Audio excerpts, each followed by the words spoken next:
What up, everybody? I am your host, JP, and this is my co-host, Josh. Hey, everybody. And welcome back to another episode of the FilmBros podcast.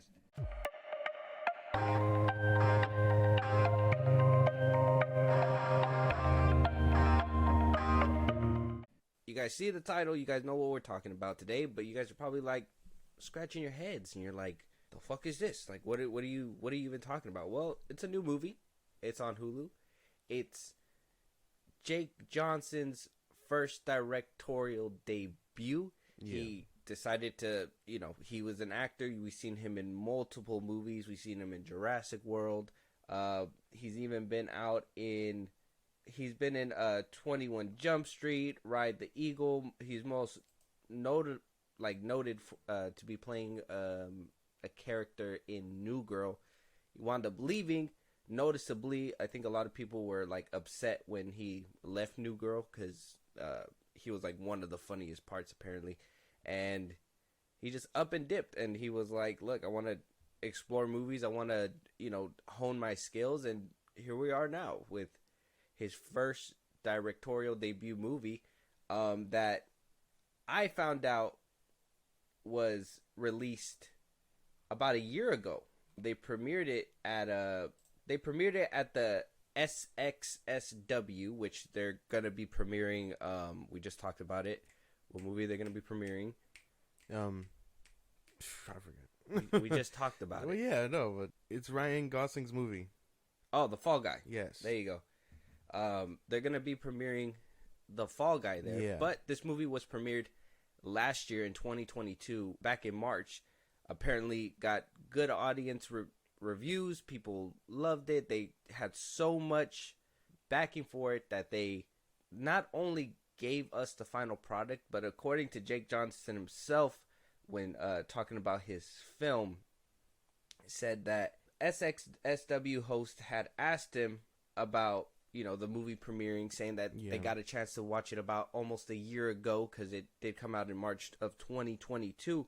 And Johnson says, oh yeah, fun, there's been a lot of changes to it, you might want to see it again. And the announcer says, what changed? Johnson came out to say, we made the movie, we put it up, it got really warm responses, and audiences seemed to have really liked it. Hulu came in and was very excited to buy it.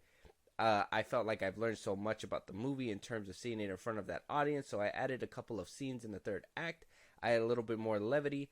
The editor, Ryan Brown, and I went back and just reworked some scenes, made some tweaks, and I think the movie is way stronger. We put it in front of new audiences, and the response was way greater. What I really love about making a movie is that it doesn't have to be over until it's over.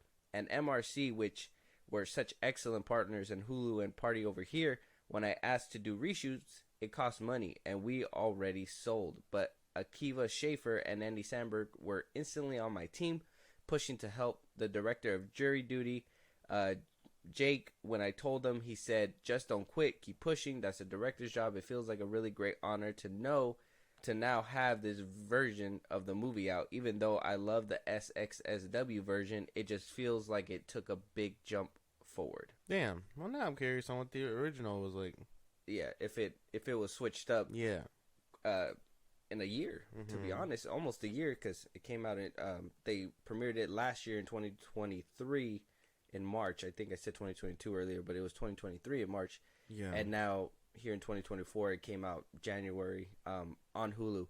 With that being said, Josh, let them know what movie we're reviewing today, and we'll continue this conversation. Self-Reliance 2024.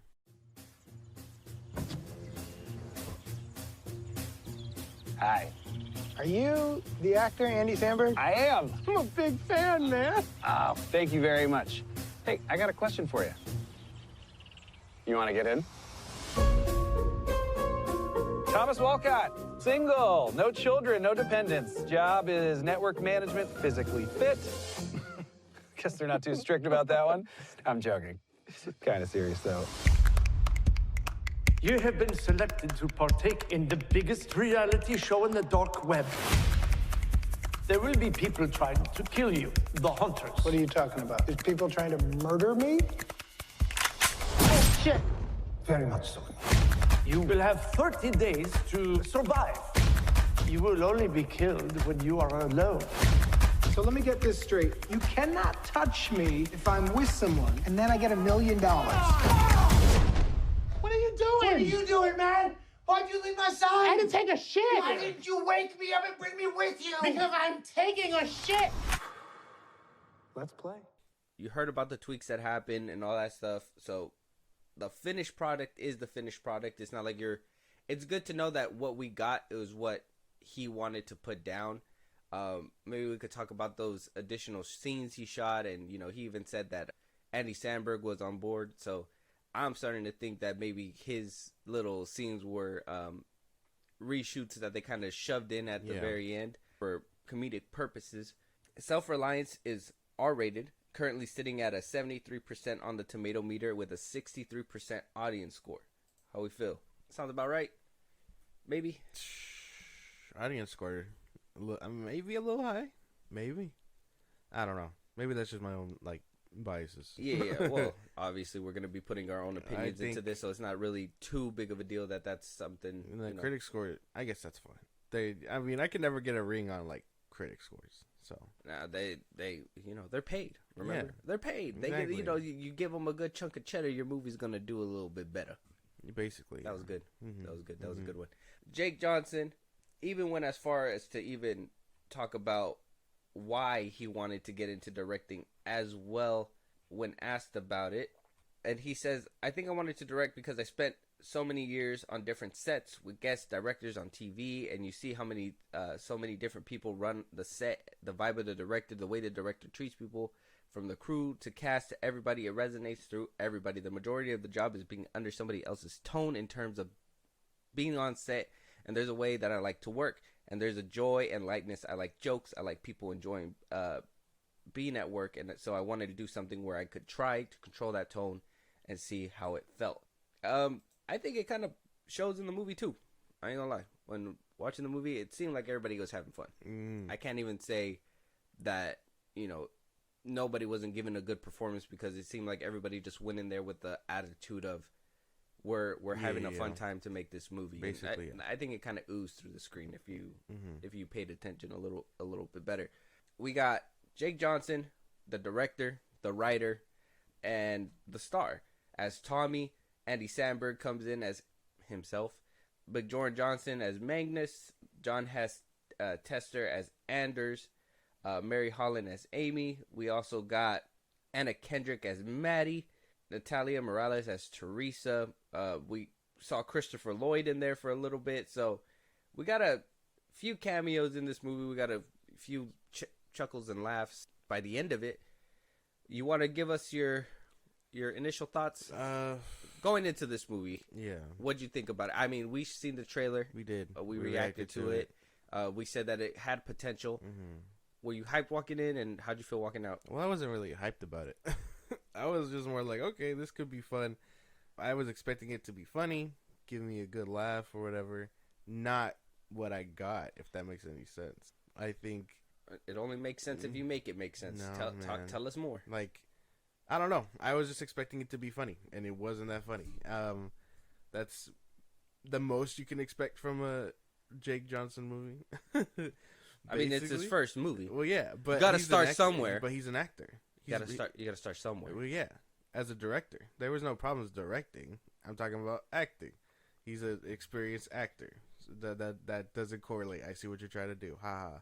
But I think it just doesn't work. I think maybe he should probably stick to acting. Still try to hone that thing, because some of his jokes were funny. Some of them weren't. I think this movie was just overall not very funny. And then that kind of disappointed me walking out. I understood the message, but yeah, no, I wasn't too joyful about this movie simply because it wasn't that funny. Okay.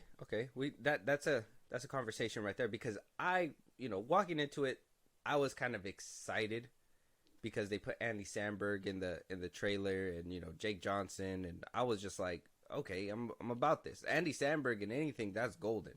Yeah. Then you come to find out that he's not really in the movie as prominent as they kind of made him seem in the trailer.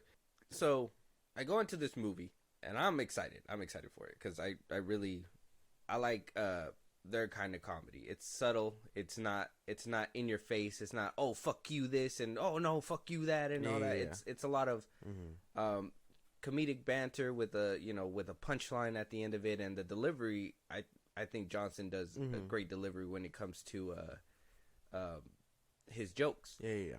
So I don't have the same issues with you, though. I can say I walked out with lack of LOLs, like I wasn't laughing out loud. Yeah. But to me, the movie was funny. I think the punchlines were there. I don't think I was busting up in tears or anything like that. But by the end of it, I got a cool little. I got a cool, not just chuckles, but I got some cool little like laughs off, and then a couple chuckles here and there from. I think the sisters were hilarious. I like the one that was enabling him, like, "Oh, this is fun," and like she was hilarious to me. So by the end of it, though, I wasn't as happy as I was walking into this movie, but I still enjoyed it by the end. I don't know, and it had like some funny stuff, but everything else it felt like it was trying too hard. And then I was just at the end. By the end, it was like, okay, like if. It just felt average. It felt the same way I felt going in, except a little less. Like I was disappointed, if that makes any sense. There was a couple of things that disappointed me, but it wasn't the comedy aspect. I think I expected the comedy to be what it was, because Johnson's not one of those that's gonna, like, if you've seen New Girl, you understand his kind of comedy. If you've seen him in like Jurassic World and all that stuff, his kind of comedy. If you've seen him in like any of his funny roles, you know what he kind of does. And what he does, he's more of a punchline delivery kind of guy. Like he doesn't do big FU bombs, whatever. He'll go and he'll give you those little jabs, kind of like what Andy Samberg does, And yeah, man.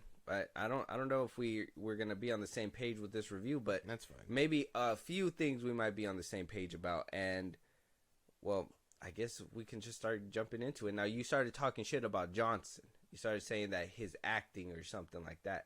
I don't believe you. Mm-hmm. His acting was, and this is us coming off of the Echo review, and it's out right now, so go check that out whenever you guys get a chance. This is coming off the Echo review where you gave the lead character a pass, saying that she was giving her all in this performance. So I don't know how credible your take is on this, but I'm gonna allow you to tell me right now in a second. Jake Johnson's acting in this movie was great. I think the mom's acting was hilarious. I think his sister's acting was hilarious. Andy Samberg, for the little bit that he was in there, he did his bit like he's supposed to. I don't think in terms of acting or characters that anything really fell flat in this movie when it came to that. I don't know. There was a few moments. There was a few moments. Don't start with I don't know. There was a few moments. Start with there was a few moments. What happened? There was a few moments where I thought like, he had me, and then he didn't have me. Maybe it's just him trying to be serious. It's the same problem I have with like Kevin Hart and this and that. What the fuck? You watch Adam Sandler in like Hustlers and stuff, and Uncut Gems. Yeah, and he does a phenomenal job, far better than I think this is the episode where I'm gonna understand your scale. I'm trying to get where your scale is at, and it's all over the place. I'm telling you. Keep going. Because if you would have seen Adam Sandler in his serious roles, you know what I mean. But you haven't even seen him. He does it far better than what Jake Johnson does. Well, he's a more experienced actor, but at the end of the day, Jake Johnson brought to the table what he brought to the table in this movie. Which, I mean, it was fine, but it was nothing, like, crazy. I can't take him seriously. And then when he wasn't acting serious, which, again, the little bits, he was kind of funny. But other than that, no. I think everyone else was, like, really funny. Or they like gave a really decent performance. I think the sisters, they were funny.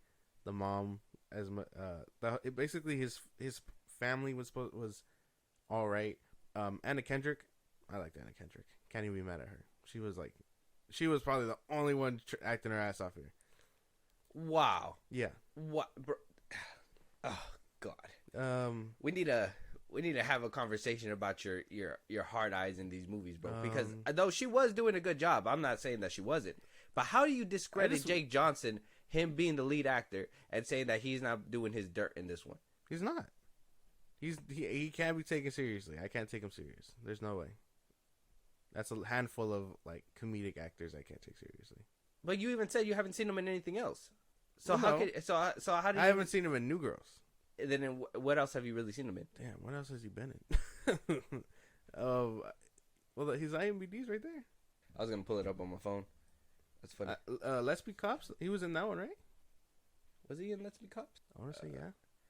He played Peter B. Parker. Yeah, I know him from Peter B. Parker. Voice acting role. Ride the Eagle, Cinema Toast. I don't even know what that is.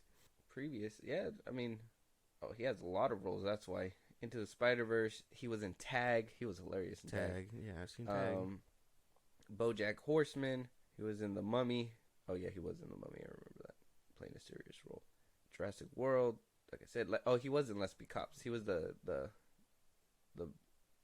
other cop. Yeah, he was in the Lego Movie. Let's Be Cops.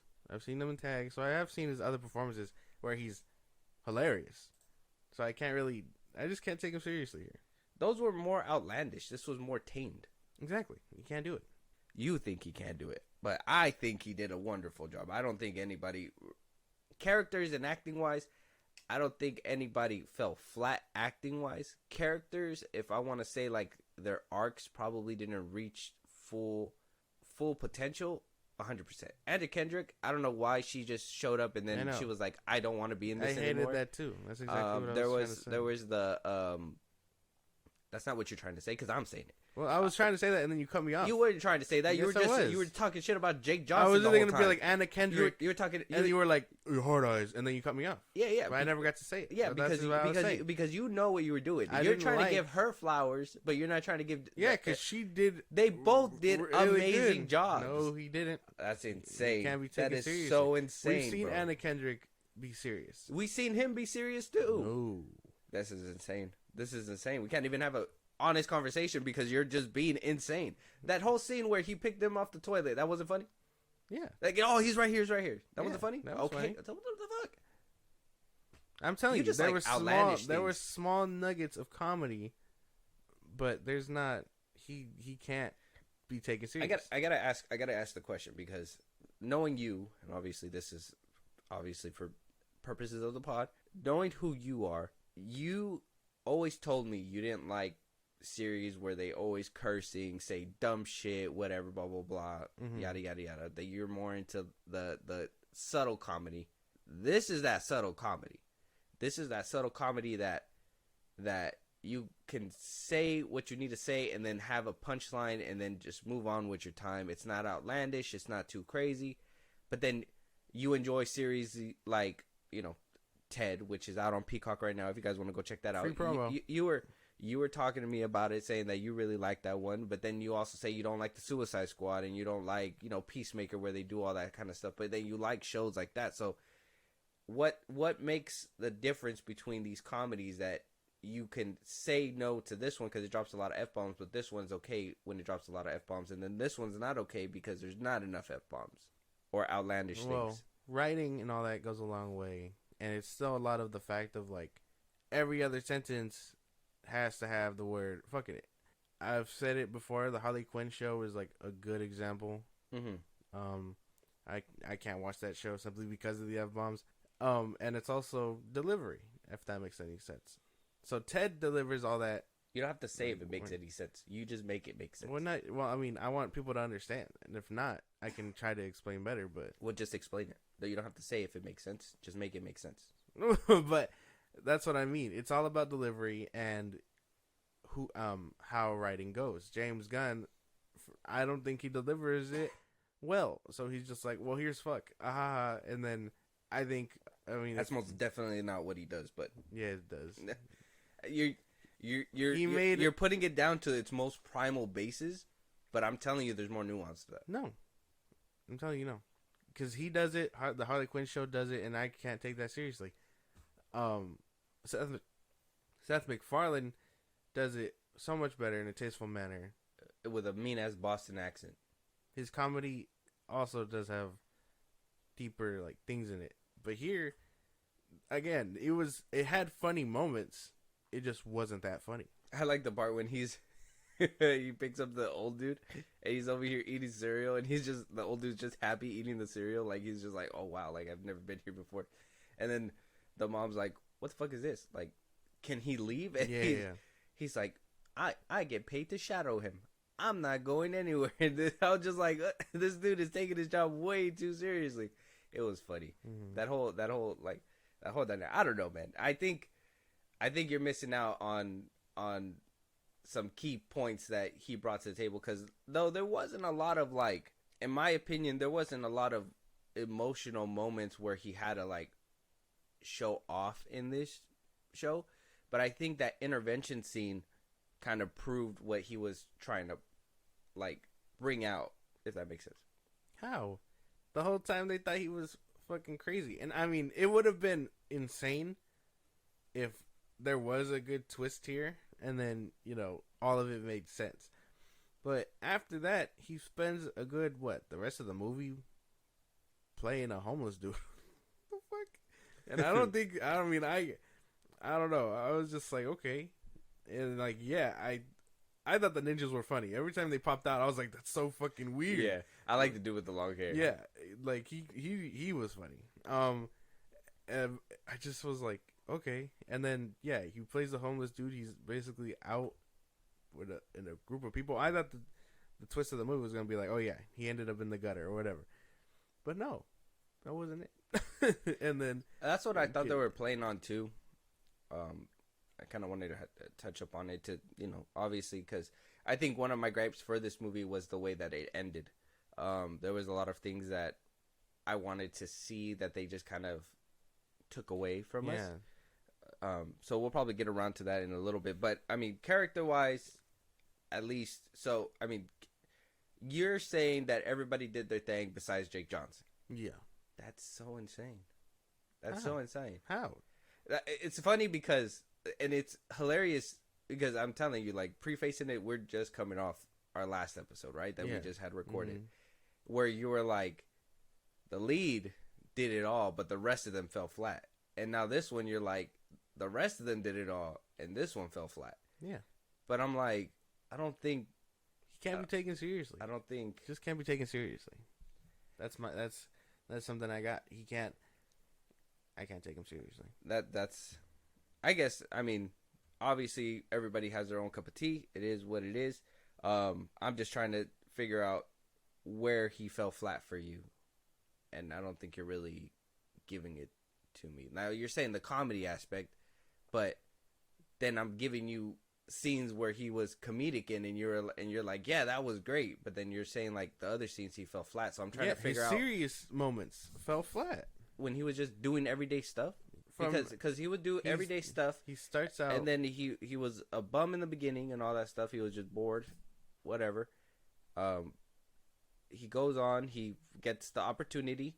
He takes that opportunity with doubt and excitement, like as he should play it, and starts off slow. He's, you know, looking over his shoulder completely, and then he next thing you know, he finds out that he's found out, so now he's trying to stick with somebody at all times.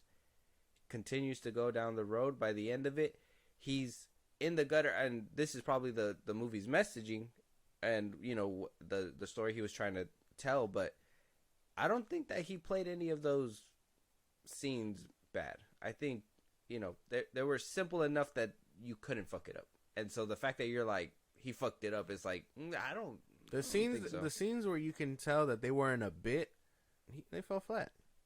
So that Mario scene, that's a bit. The Mario scene was hilarious. And then right after that, it goes back to him trying to be serious, and I just can't take him seriously. You telling me this serious guy has a funny interaction with a dude dressed like Mario? That doesn't work. Not with Jake Johnson, anyway. Yeah, man, you're smoking something. But let's talk about the plot. What did we think about the plot? How do we feel about that? It felt pretty basic. I mean, it wasn't anything crazy. I mean, I understood what the message and all that and what it was trying to go for.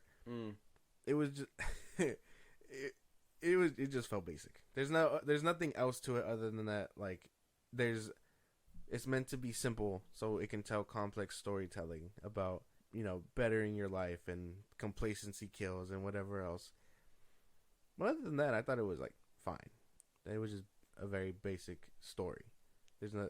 He had to go from point A to point B to continue telling the story about self-improvement and this and that.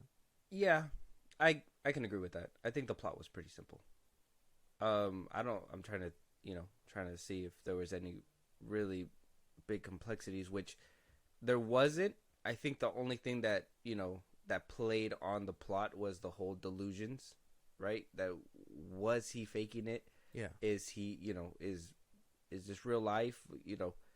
I think that's what added a layer to what was happening throughout the whole movie. Mm-hmm.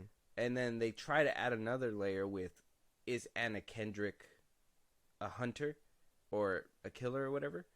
And I mean, first, that layer for me didn't work out to help pad the plot, because for me it was like, okay, if they're together and they're both being hunted, it doesn't matter if they're together, they're both gonna die. Because what if she's in swinging distance and they both gotta die, what's gonna happen?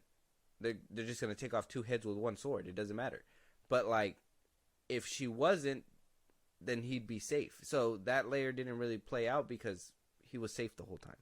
And then like, they tried to play on it when Mario came into the door. They were like, oh, is she safe? Is this a setup? Whatever. They try to up the stakes by having the producer ninjas come in and be like, hey, you're not safe here. But yet he still took her with him. Mm-hmm. So it's like, they try to add a little bit of padding, and I would just say that only the delusion one lasted the whole movie. Whereas the Anna Kendrick and, the whole love relationship thing, it was there as a side plot, but it was just something that they didn't full fruition it by the ending. It gets thrown out the window. So it's kind of like, well, what was the point? You just put that in there at this point just to add a little bit, like you said, some complexities and all that. Yeah. Because I mean, yeah, that was another thing I just couldn't get behind. Like, they try to set it up as like a love interest or whatever, and then we don't see her for like the rest of the movie. I think after she leaves, there's like a good like 40 minutes left, and she's just not in the movie. It was less than 40. It was like, we're already at almost like the half, or at like 30 minutes or whatever by the time she heads out. Yeah, around there. But that's what I mean. It's like, I think there was still a chunk of movie. Yeah, they should have been more to her, because I mean, he really liked her, but the movie just didn't give it the time to develop that whole relationship or whatever. And I know it was like a whole like, and this is a spoiler review, so I'm thinking about it now, or because of what they said at the end when they were like, oh, we had to get rid of Walter because it was he was making things too easy.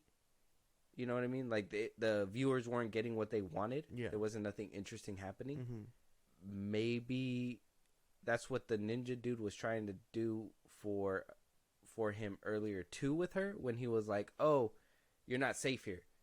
And it was like, well, why? Maybe for the show, for the sake of the show, they were trying to get him away from her so they can have a funnier time. Because what was happening before he met her? He was going crazy, looking over his shoulder, and then eventually he found the old man. Yeah. After he did that whole shit fiasco. Mm-hmm. And then they were just like, oh, he's been in this motel for a few days. They've been having fun, but we're kind of getting bored. Yeah. I get what you're saying. I don't know. I mean, I thought they were just more, I think it was in his best interest until, well, basically he leaves, Anna Kendrick leaves.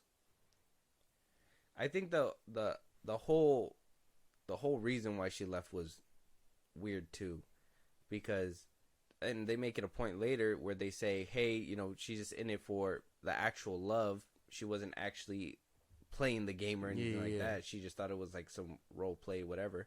They kind of get proof that, that the game is kind of real, where she's over here taking it as like, oh, these motherfuckers is crazy. Yeah. In my head, I was like, well, wouldn't that have validated everything he was saying from the the get go, and wouldn't she have wanted to stay? And she was just more freaked out at the fact that two people were saying it, so she dipped out. And I was just like, well, I mean, that's a way to go. I don't know.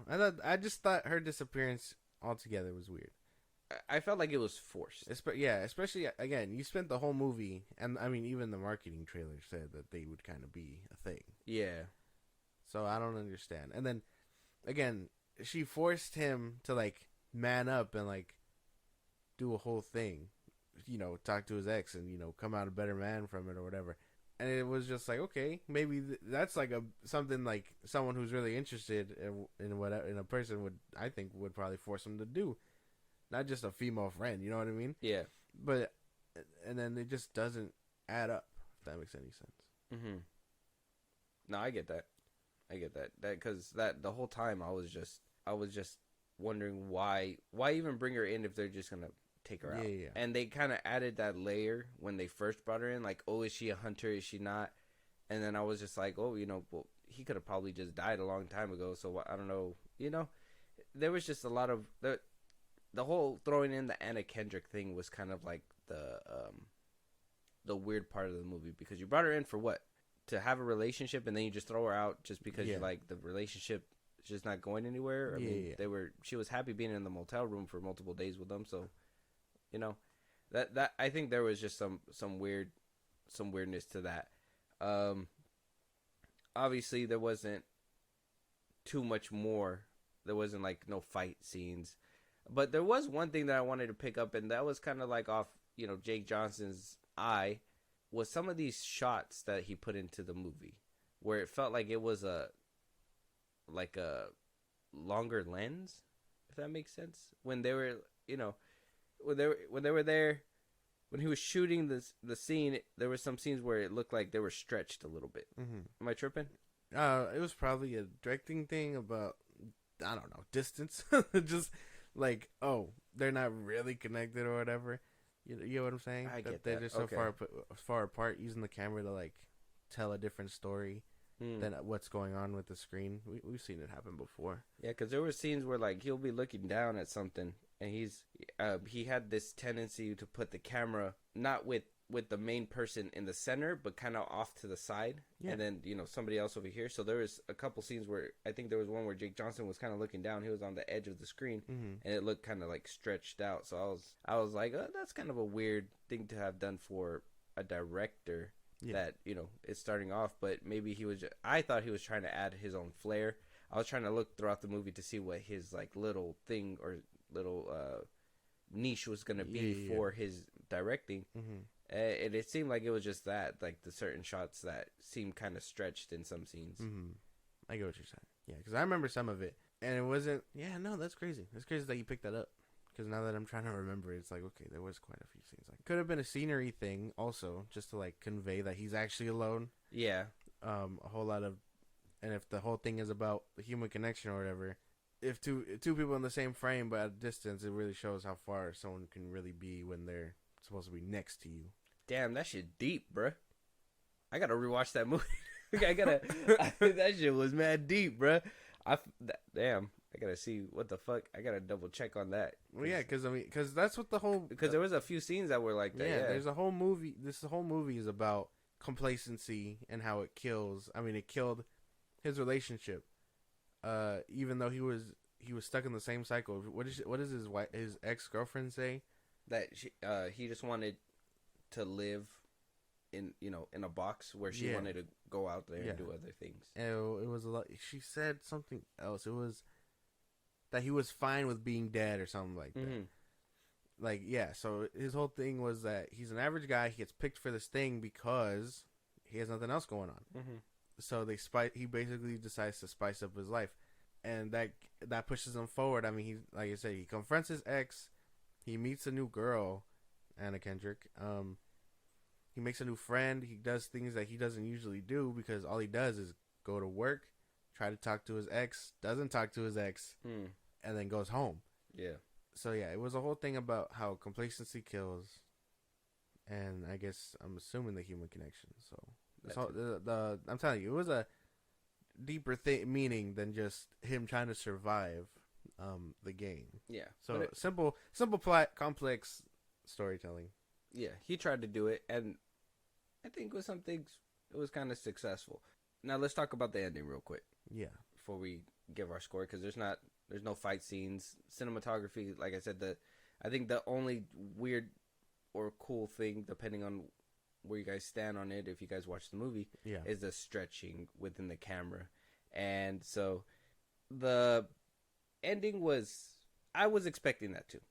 I thought it was going to be he made something up to kind of cope with reality. Yeah. And he eventually, gets his life together. He goes back to, to go with the girl to change his life. Mm-hmm. And they were going to live off happily ever after. Yeah.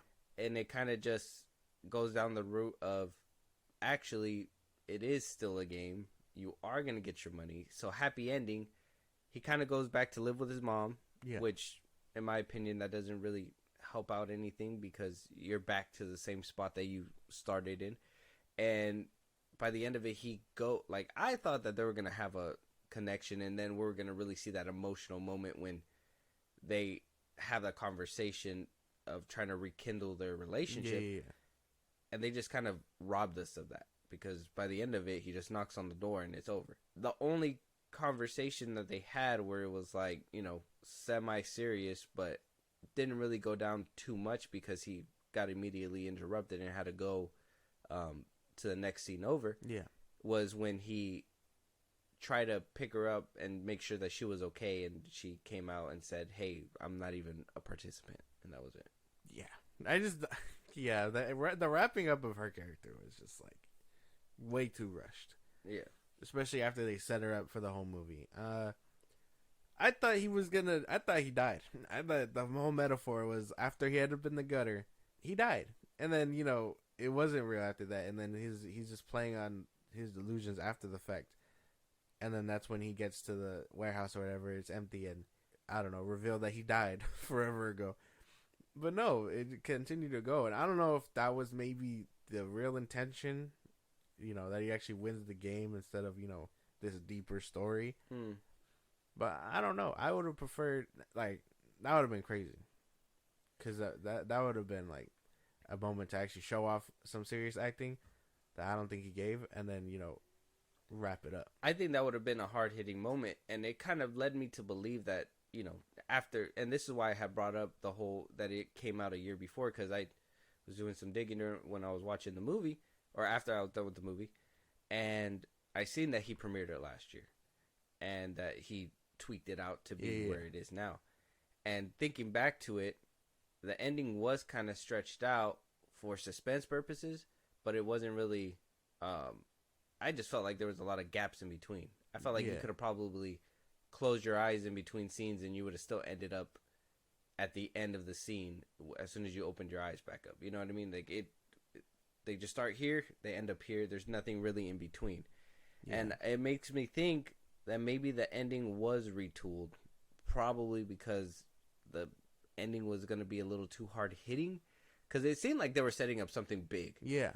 And something meaningful. Yeah. And then by the end of it, it just kind of simmered down. Yeah. So, and it all started, that whole scene when he was with his dad, with Christopher Lloyd in the van, in the limo, I thought that was going to be, you haven't seen him for so long, even the family were like, "You talk to your dad? That's weird," or whatever.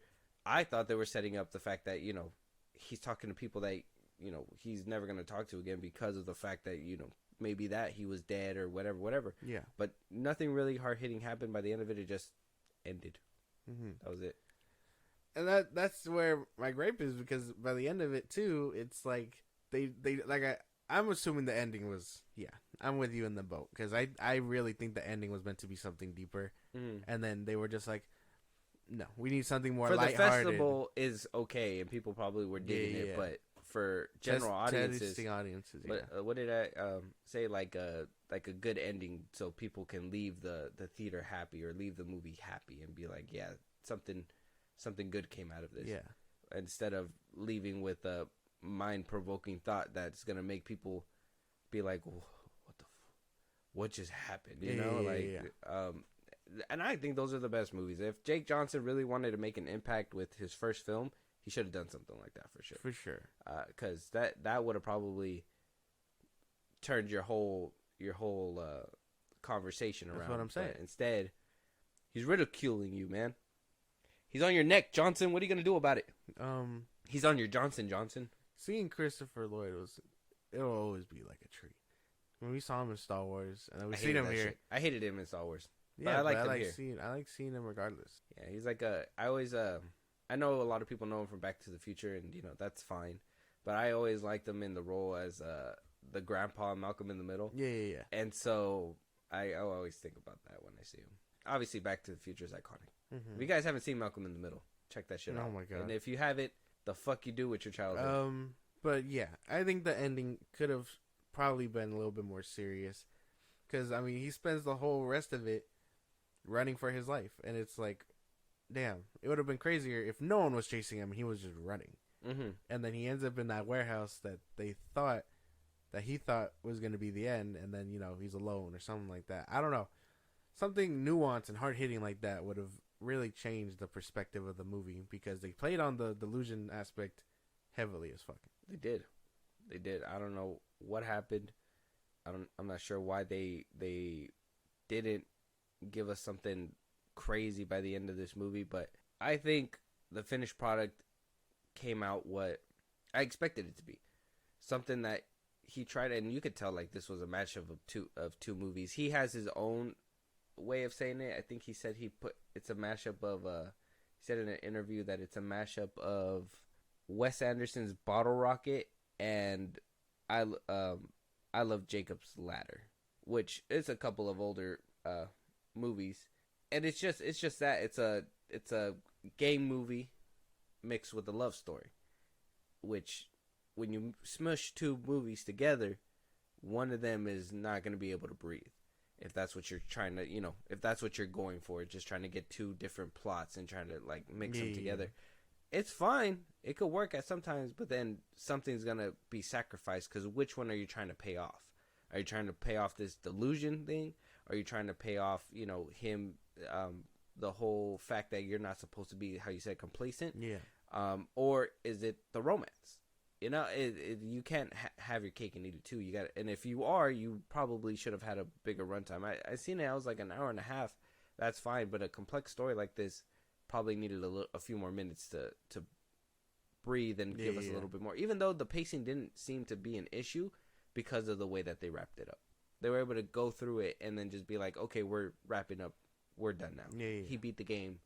He goes home. He's gonna get the girl. Basically. A happier ending than that, because he gets the money and then he's sitting back on his couch giving his family the "I told you so" speech, and then Wayne Brady's there. Yeah, Wayne Brady being there was crazy. Which is it's a running gag throughout the movie, and then the fact that he showed up was insane. I was just like, okay. He's just like, you want to go to dinner? He's like, yeah, I can do dinner.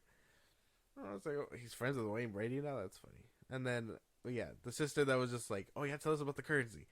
I've never heard of Greenland currency. What's that? And she was, I like the sister's dynamic too.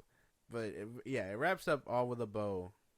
And like you said, he still ends up in the same spot. Mm-hmm. Just with $1 million in Greenland currency. Yeah, exactly. With that being said, I'm going to go ahead and give my ranking. I enjoyed it. For what it was, by the end of it, I was left a tad unsatisfied, only because of the way that it ended, but everything else to me it delivered. I think Johnson's acting was good. I think his direction and where he wanted the story to go was actually pretty smart. If that camera thing is a thing, I would give him more points for that. Right now, I'm not sure. I'm going to have to do a rewatch to kind of figure that out, if, he probably did that in those scenes specifically. Everything else was, you kind of expect it for his first go-around, but it was pretty basic. I don't think... Same thing with this one. I'm not sure if this one would ever crack top 10, but I think it's a good little streaming movie and a good way to introduce him into this directing world. I don't think that he did a great job like what's that movie called? Eva Longoria's Flaming Hot. I think she did a fantastic job with that one. I think she really had the detail The pacing was a little off with her film, but she did really good with that one. And that was her first streaming movie, and I think that she did completely wonderful. I think this one did great too. It's just there was more hiccups in this one than, and maybe it was because of the fact that he was trying to go big with the complexity. It just didn't land. With this, 1 to 10, 10 being the most, 1 being the worst, 5 being in the middle. I think I give this one like a 6. I don't think I'd go higher than a 6. Okay. It was a little bit above average, but it wasn't too crazy. And here I thought you were gonna like suck this movie off. No, hell no. I don't think it was that good. I just think that you're trying to shoot it in the leg for no reason. You're just like, man, Jake Johnson. I don't know. I got random beef with this guy. He's not Dwayne Johnson's brother. I think for the most part, this movie was decent. I prefer the message over the actual comedy. So I mean, if maybe he could have taken a more serious route, with the acting and cut out more of the jokes, there probably could have been more time to flesh out what was going on there, give a better ending. That's what I'm saying. I would like to see how it wrapped up originally in the festival version, but I think this movie was just average. It wasn't really. It had funny moments, but it wasn't that funny. And then some things were left very open, like you said, the Anna Kendrick thing, his whole character, things like that. Out of 10, yeah, I'd give it like a 5. 5. 5 out of 10. It was like a average movie. Yeah, it was nothing special about it. Okay. Yeah. I personally like the comedy in this one. The humor was great for me. I think that's why I give it a 6. I know you didn't like it, but there was some really fun. That Super Mario thing was fucking funny. The Ellen thing? Yeah, the Ellen DeGeneres scene I thought was funny. That shit was just out of nowhere. Like, hey, look, it's Ellen. She's like, no, it's not. She runs into the car. Oh shit, that thing was. There was just too much. There was some funny things. She goes, they pay me to take you. He's like, but that's a Lincoln. She goes, yeah, I like a Lincoln. You ain't gotta be a car snob. Just get in. I love that scene. And then I didn't know he was a basketball player, but you told me he was a basketball player. Choking him out, that shit was too I forget his name. I pulled it up. He's right here. It's his name is Bavon Bajorgovic. Boban Marjanovic. Yeah. He's a player for the Rockets, and I pointed it out. This is the second time I've seen him. His character name is 7 Foot Man. That's funny. Yeah, this is the second role I've seen him in, and I pointed it out immediately. He was in Adam Sandler's The Hustle movie, and yeah, he plays a basketball player in there, and it's like, oh, okay, he's a basketball player in real life. He's like 7 foot tall. He plays for the Rock. Which one was the scene? I'm trying to think about it.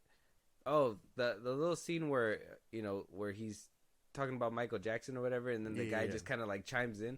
I thought that was kind of funny too.